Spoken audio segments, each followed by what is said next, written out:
Hi friends, ఇవాళ రేపటి పిల్లలకి కాకరకాయ చెట్టు అంటేనే తెలియదు, కాకరకాయలు ఎలా అవుతాయో కూడా తెలియదు.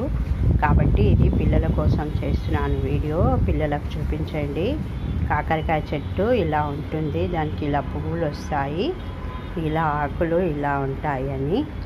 ఆ తర్వాత ఆ పువ్వులు పోయి చిన్నగా ఇలా కాకరకాయలు అవుతాయని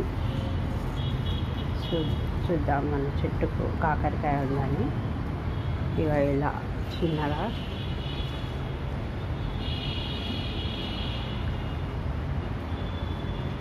ఇలా ఇది మన కాకరకాయ చెట్టు తీగ ఇలా పోతుంది. ఇలా ఇట్లా చెట్టు ఇక్కడ పెడితే సన్న తీగ ఇలా పోయి దానికి కాకరకాయలు అవుతాయని చెప్పండి. ఒకటే కాకరకాయ అయింది, పెద్దగా చెట్టు మీద వారింది కదా.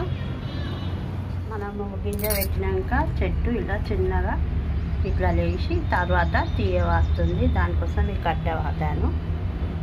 ఇలా పువ్వు వస్తుంది కదా, ఆ పువ్వు పోయి ఇట్లా చిన్నగా కాకరకాయ పెంద వస్తుంది. చూస్తున్నారు కదా చెట్టు. పిల్లలకు చూపించండి. Thanks for watching. మా ఛానల్ని సబ్స్క్రైబ్ చేయండి, షేర్ చేయండి, మంచి కామెంట్స్ పెట్టండి. ఓకేనా ఫ్రెండ్స్? థ్యాంక్స్.